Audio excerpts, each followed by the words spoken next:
يا عظيم أنت العظيم طاهر القلب نقي الذاكر لله. Wong ae mesti pengen sing terbaik.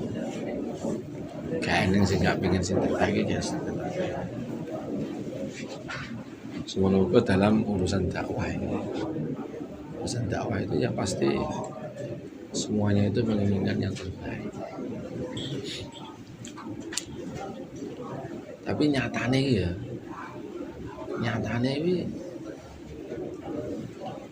ning Gusti Allah ini mulai tahun 2017 dakwah sing Masya Allah wong akeh muji-muji rukune umat tenan. Nah tahun itu lah kan dia malah jadi kepilah jadi loro, terbelah jadi dua. Ada Nizamuddin, ada Rahim gitu. Ada Nizamuddin, ada Isa. Nah itu yang pelajaran pertama kan mestinya itu adalah dipahami, yaitu ya nomor satu itu karena oleh Allah dikehendaki begitu. Jadi kalau saya sendiri itu lebih seneng gini.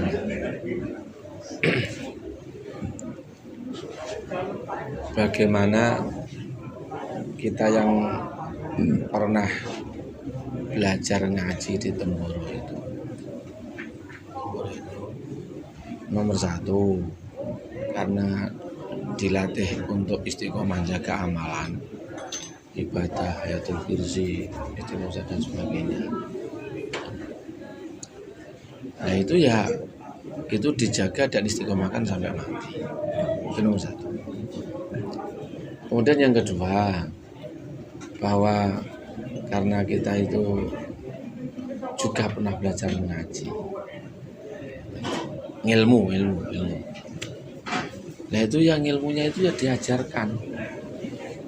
Bikin TPA atau gabung TPA yang ada, bikin madrasah atau gabung madrasah yang ada, bikin pesantren atau gabung pesantren yang ada, bikin majelis taklim masail, pokoknya ngaji lah. Ojo sampai gak ngaji. Ojo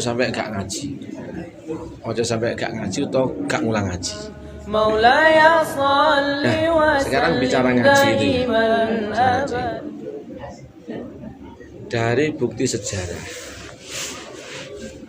Nusantara itu dulu animisme, nyembah batu, nyembah kayu.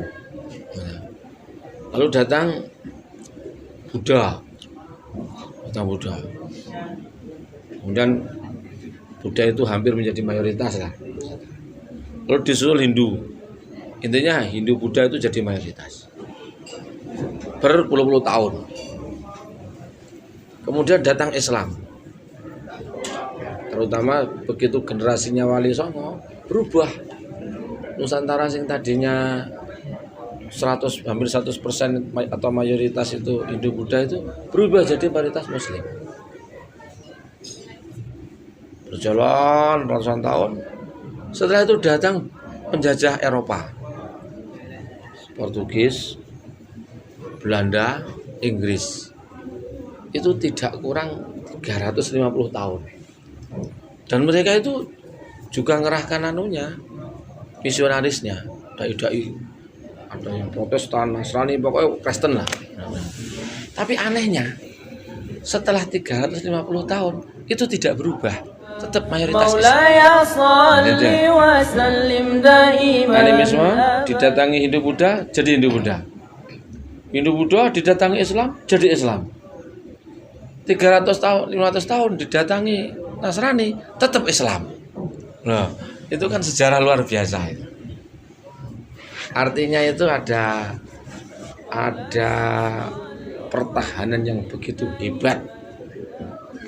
Politik, ekonomi, sosial, budaya, kesenian itu bisa dikatakan dipegang sama penjajah Belanda Inggris itu 350 tahun. Berarti selama kurun waktu ratusan tahun, 300 tahun lebih itu pertahanan Islam itu begitu kuat.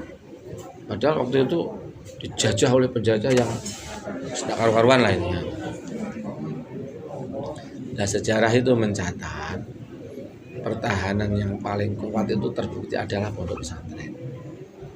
Jadi pondok-pondok pesantren itulah pusat-pusat mempertahankan agama sehingga walaupun dijajah orang Nasrani tetap mayoritas Islam. Itu satu. Berarti itu bukti sejarah bahwa pondok ini betul-betul nanti terbukti mertahani agama. Kemudian yang kedua zaman sekarang. Saiki ya nek awake dhewe kuwi kok duwe pondok sampai urip. Maksudnya ya nek santrine 20, 40, 50, 100, 200. Iki kan kelawanan ning pondok kuwi amalane kabeh urip-urip kabeh. Ya ning ibadahe, ya ning ngajine, ya ning dakwahe. Jadi kelawan ning pondok kuwi otomatis amalan ki eneng kabeh. Eneng ngajine jelas. Eneng zikir ibadah jelas. Eneng dakwahe. Walaupun rada lumuh-lumuh, ya tetep eneng dakwahe. Walaupun ustadz iku yo bolak-balik ora tau nyang nek metu kuwi. Wis sampe nunggak ae. Nek kan tetep jamaah tetep metu to. Jamaah sedina terus eneng wong metu rong. Apa tetep eneng lho metu ya. Pokoke tetep eneng lah. Tetep eneng. Intinya akhirnya tetap ada aja. Jadi nek ada iki ngrenungne iki ya. Oh berarti nek eneng jauh. Tapi nek eneng mahalah kuat, kuwi karena lengkap amalannya. Bahkan mahalah yang kuat pun itu belum tentu lengkap amalannya. Kadang ada istighosahnya, kadang ibadahnya kurang, kadang ngajinya kurang. Dakwahnya aja. Ada begitu tuh. Tapi nek eneng pondok tetap komplit. Jadi mau walaupun kayak ini kayak Hajar ki nang tahun gak bayar soal. Tenang aja, tetep ini dakwah juga ya. Jamaah sedina tetep metu, apa tetep metu. Tetep jalan ae. Jadi tetep makanya jadi dipikir berarti nek pondok kita yo kabeh amal ki urip. Apapun nek pondok tetep kabeh amal. Nah, itu kan bukti sekarang. Kalau tadi itu kan bukti sejarah sudah lewat. Makanya usaha ngaji, usaha pondok itu jangan penting. Cuma yo mau ya memang dino iki apa jenenge lebih tepatnya itu mulai 2017 itu usaha dakwah yang begitu hebat ini memang seperti belum selesai oleh Allah itu dikasih ujian-ujian. Nek dakwah iki dakwah ala Nizamuddin hebat kan sapa siraku gak eneng ya. Dakwah ala Nizamuddin kehebatannya keberkahannya itu ya nek wong gelem mikir insaf no, tidak diragukan sama sekali. Dimanapun bisa dikerjakan, siapapun bisa mengerjakan, hasilnya nampak ya ora ya. Nah terus saiki ujian-ujian ki jane neng ujian-ujian yang ditetapkan oleh Allah kepada dakwah itu sebenarnya bukan kepada ainud dakwah. Bukan kepada ainud dakwah, bukan kepada zatud dakwah itu sendiri. Tetapi kepada organisasi-organisasi kumpulan dakwah. Nah, ainud dakwah kan enggak berubah. 6 sifat, inti koli, makomi, kan kuwi to. Intine ainud dakwah nek cara diringkesno wis ora oleh kuwi lah. 6 sifat, terus inti koli, makomi, nek cara arep tambah ya tambah yang diperbanyak, yang dikurangi, ngono-ngono kuwi lah. Usul-usul dakwah. Ini kan tapi intinya kan 6 sifat, inti koli, makomi enggak berubah. Jadi ujian Gusti Allah jadi gak ning kono kuwi. Jadi makanya nek dhewe iki balik ning anu dakwah kuwi mau atau lebih tepatnya itu dakwah secara manhaj. Dakwah secara manhaj itu tidak ada berubah. Orang di Nizamuddin juga seperti itu, orang SA juga sama. Yus 6 sifat, inti kali makomi padha. Acarane metu ya padha. Palikur jam wis padha ae nan subuh bayan berkono musyawarah wis padha kok sampai sore jauh lah padha ae. Jam-jamane wis padha ae. Dadi nek anu dakwah atau dakwah secara manhaji itu enggak ada bedanya. Enggak ada bedanya. yang berbeda-beda itu adalah dakwah secara jamiah. Dakwah secara jamiah. Jadi akhirnya yang organisasi Nizamuddin, ini organisasi Rawin SA. Jane ya. Nek cara sing digoleki iki balik nang manhaji ini. Maulaya shalli wa sallim daiman. Itu kan berbeda yes. Lan aku dhewe iki nek cara ati ini ya luwih seneng ngono. Luwih senenge digoleki kesamaane. Saya Pak Bet, Pak Tantowi, Go Yusuf, Go Samad, saya. Itu kan mungkin sudah pernah dengar tuh. Kemarin tuh dapat undangan untuk menghandle Musda Sumatera Utaranya Suromedan Pali itu. Itu kan betul-betul betul-betul ya kepenjeruk itu betul-betul tuh. Sampai di sana itu program serahkan semuanya. Full mulai kita datang sampai kita pulang itu semua program serahkan. Jadi kita itu tidak ada masalah. Sama sekali tidak ada masalah untuk urusan itu. Jadi kita itu ya hubungan baik dengan teman-teman Nizamuddin, jelas dakwahnya yang merujuk kepada Nizamuddin, hubungan baik dengan teman-teman apa jenenge Kebon Jeruk, tapi kita itu juga hubungan baik juga dengan itu hubungan baik juga, tidak ada benci, tidak ada. Walaupun kita itu tegas mengatakan dalam dakwah itu ke arah Nizamuddin, tapi kok membenci, nyalah-nyalahkan itu tidak ada. Nah, sekarang kalau di Temboro sendiri sebenarnya itu yang terjadi sekarang itu tuh bukan masalah dakwah. Di Temboro itu yang terjadi itu bukan masalah dakwah.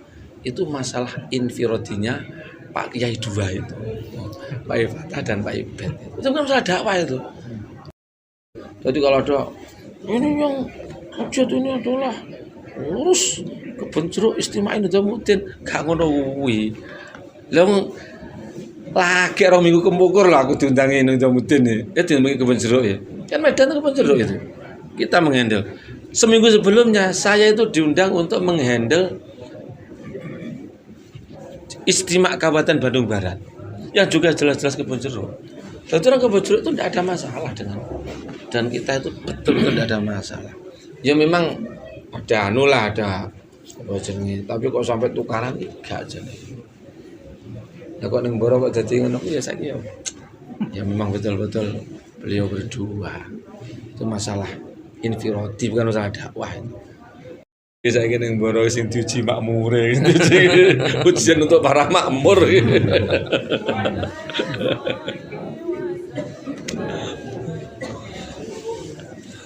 Tapi ini aku dewe ya sing penting ini. Piye to nanae? Lawang joneh kiai, joneh wali, ratune wali kuwi lho. Yang Gusti Allah ki ya iso ditakdir tukaran. Lah Sayyidina Ali lah ratune wali. Sayyidina Muawiyah ya ratune wali. Perang Siffin. Ora trimo ora trimo dengan perang. Sayyidah Aisyah, Sayyidina Zubair bin Awam, Sayyidina Tolha bin Ubaidillah, Sayyidina Ali, kabeh ratune wali kabeh to. Perang Jamal. Yo ribuan sing mati. Makanya yo berat dadi makmur. Makanya jadi tapi kabeh Gusti Allah dalam keadaan seperti ini kan Ahlus Sunnah itu ngajari kita. Jadi kalau misalnya ngajari kita itu tidak boleh bersuudzon kepada Sayyidina Ali, tidak boleh bersuudzon kepada Sayyidina Muawiyah, tidak boleh suudzon kepada Sayyidah Aisyah, tidak boleh suudzon kepada Sayyidina Zubair, Sayyidina Tolha. Ya kabeh di ta'dzim ihtiram kabeh. Nenek ketika niki Zairon almarhum lah ya. Loro-lorone iki wong di derajat ning kersane Gusti Allah. Terus di husnudzoni kabeh, tapi asli nek urusan anu iki urusan iki betul-betul bukan urusan dakwah. Ya betul-betul urusan masalah firudin mereka berdua.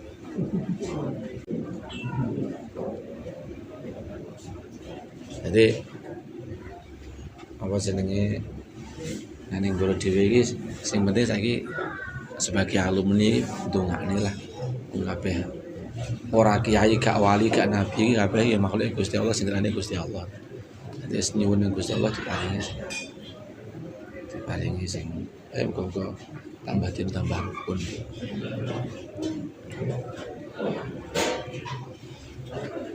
Terus awake dhewe kuwi ya kudu bersikap kelawan ilmu. Seneng ilmu ki piye maksude?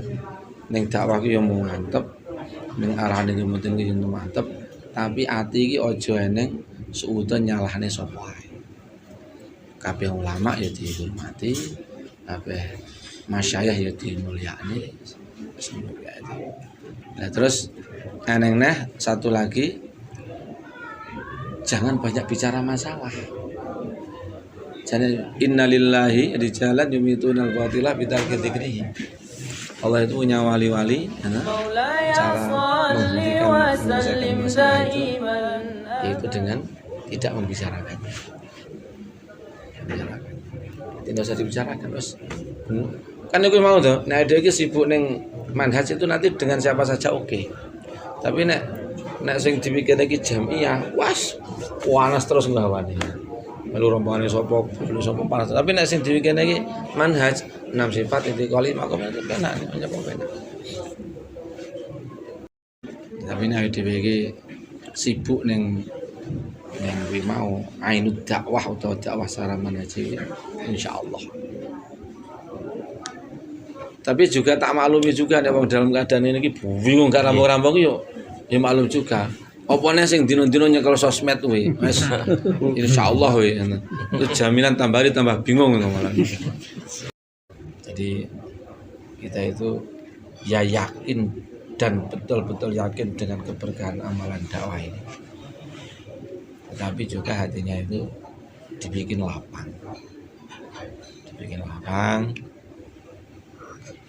Kepada semua orang Islam itu hatinya itu berkawan bersahabat, seluruh ulamanya dihormati, seluruh kiai dihormati, seluruh masyayikh dihormati.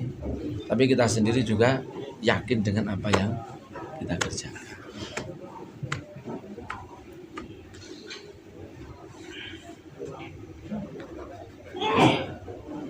Nanti di akhirat itu kan juga tidak tahu, juga tidak tahu.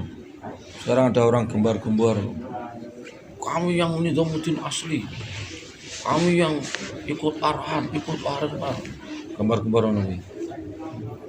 Nah terus ning akhirat umpamane masjidmu gak urip, terus masjid sitoke urip tapi gak gembar-gembar kira-kira sing nyeneni maulidasi masjid sapa lah ngono. Itu kan di awal-awal dulu kan kamu itu ikut arahan. Aku ki rumah saku ki kayak cilik ki ya sak bapak aku ki ya resmi melu mazhab Imam Syafi'i. Tapi bapakku sampai mati sampai saiki aku sik urip ki ya gong tau untuk sertifikat resmi sebagai pengikut mazhab Syafi'i gong tau entuk yen aku. Jadi masa bimbingan nih, nggak apa tuh bimbing, malam tulikur. Itu kan banyak teman-teman itu kan saya cerita itu. Jadi misalkan ya ada masjid A, Baitur Rahman, ya masjid Baitur Rahman gitu aja. Masjid Baitur Rahman, tulisannya gitu aja sudah. Cuma itu masjid itu ya 5 amal hidup, jamaah hidup, mengeluarkan jamaah, pokoknya semua amal hidup punya. Terus kemudian ada lagi satu masjid. Masjid satu itu ditulisi masjid resmi cabang Nizamuddin nomor 1001. Taklim ndak hidup, amalan makom ndak hidup, jamaah sedikit, atau juga pokoknya san ndak hidup lah. Itu kira-kira nanti kalau di akhirat itu ya, dua masjid itu yang menyenangkan Maulana itu masjid mana juga? Gitu. Kan masjid sing urip amalan. Walaupun gak ada yang tulisannya cabang resmi Nizamuddin. Urusan gini-gini iki jane tidak perlu untuk diayal-ayalkan. Yang penting ya sing iso uripnya amalan, sing tengah akhirat iki lah sing akhir kok dikumpulne. Ya Ini nek cara anu lho, ngomong ditinjau dari segi akhirat. Sekarang kalau ditinjau dari segi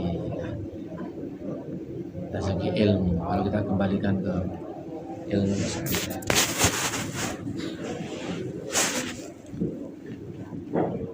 arahan masyayikh itu tingkatnya apa? Arahan itu jelas penting. Kalau masyayikh itu ngarahkan begini-begini itu jelas itu perkara yang penting, dan kalau kita lakukan itu jelas mendatangkan manfaat besar, jelas. Tapi yang namanya arahan itu apa juga? Sekarang ya analoginya itu dalam wudhu. Wudhu itu ada rukun, Agsilu wujuhakum wa aydiyakum ilal marafiqi wamsahu bi rusukum barjalakum ilal ka'bain. Kan itu kan. Dan 6 perkara ya. Jadi patang wajah, tangan, nusap kepala, kaki, tertib, niat. Rukunnya kan 6 kuwi. Artinya itu barang siapa kok wudhu menyempurnakan 6 itu, ya pasti sah wudhunya. Tapi kemudian di bawah yang rukun itu ada sunnah. Madmadah, istinsyaq, taslis, dan seterusnya itu. Nah itu kalau tidak dikerjakan jelas rugi. Tapi asal wudhunya itu rukun harus dilakoni. Sunah tinggal nih, ora kena mbok paidu. Nyapa wudhu wis sah nyapa to? Maksudnya ora kena mbok salah-salah nih. Kamu tahtik tidak boleh, apalagi kamu tadlil. Tambah tidak boleh. Nah, di bawah yang sunnah tadi masih ada lagi namanya adab. Itu menghadap kiblat. Selama itu tidak bicara, selama itu duduk itu kalau dalam madhab Syafi'i itu semuanya masuk adab. Jadi nek diurutnya rukun, sunnah, adab. Lah, selama rukunnya wis dilakoni, disalahnya gak kena. Kita tidak boleh nyalah. Nah sekarang arahan masyayikh itu, tingkatannya apa coba? Rukun tidak, sunnah tidak, adab masyayikh itu. Makanya kan adab jumlah, adab khususi, adab bayan. Jadi masyayikh sendiri itu menyatakan adab. Makanya kalau adab ning Saudi kalau ning Indonesia kadang nggak bodoh. Ning Saudi kon maca Riyadhus Shalihin, ning kene maca Fatilah. Ning Saudi jauhlah kon khususi, ning kene malah kon umumi. Ning Saudi gawe entuk itikaf, ning kene malah kon itikaf. Ning Saudi antar bangsa ndak boleh, di sini malah los-losan. Jadi karena itu sifatnya adab itu bisa satu daerah itu berbeda dan daerah lain. Itu loh kalau kita ngajak ilmu. Makanya kalau ahbab itu kok malah nyalane wong liya mergo arahan masyayikh, kuwi jane aneh. Mergo nyalane wong liya dalile adab. Wong salafi nyalane wong liya dalile Quran hadis mending malah. Lah iki nyalane dalile adab lho. Arahan kan adab itu. Malah aneh-aneh. Kudu Quran, kudu hadis. Jadi makanya biyen jenenge Yayu Zero ini paling gak seneng nyalahane wong yo dan asal arahan itu ndak. Arahan masih begini, kalau ndak begini. Arahan masyayikh itu markas itu tidak boleh taklim kecuali ada jamaah. Terus akhirnya taklim dilarang. Ya aneh tuh kuwi. Taklim aja sampai lho. Lah saat kok dilarang lho. Kowe gelem maca alhamdulillah. Kok malah larang ya aneh tuh. Itu terjadi ning kriman lho, ya toh. Ning kriman dilarang itu. Dilarang mergone jarane mergo hanya khusus kalau ada jam. Lah wong maca gelem hadis sampai lho alhamdulillah. Ana sing hadis alhamdulillah. Jadi makanya kita itu kalau dikembalikan kepada ilmu itu, kita itu sangat tidak pantas kalau nyalahin siapapun hanya dengan hujah arahan itu kan. Ya arahan itu jelas bagus, kalau dikerjakan pasti mendatangkan banyak kebaikan, tetapi jangan sampai itu menjadi alasan untuk nyalakan yang lain.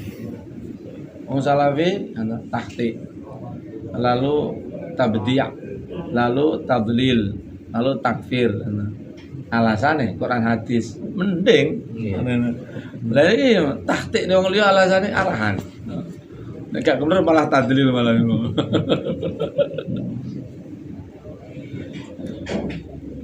Jadi ini kalau ya kalau bicara dengan ilmu ya. Tapi ning ngene iki nek mbok omongne ning kafir-kafir ngejos Pak Rahmat tuh diamuk. Lagi tapi nyatane ngono kuwi secara ilmu. Iya udah. Tapi ngono secara ilmu ngono. Ini kalau kita sendiri harus mempraktekkan, tapi kalau diomongkan kepada banyak orang kadang salah paham. Sudah ikut arahan ini, sudah ikut arahan ini. Padahal ya hakikatnya itu seperti itu. Makanya dulu Kiai Zairon itu paling tidak suka istilahnya menjadi perang arahan. Perang arahan itu. Nanti musyawarahnya konis, piye penake. Piye penake. مولاي صل وسلم دائما أبدا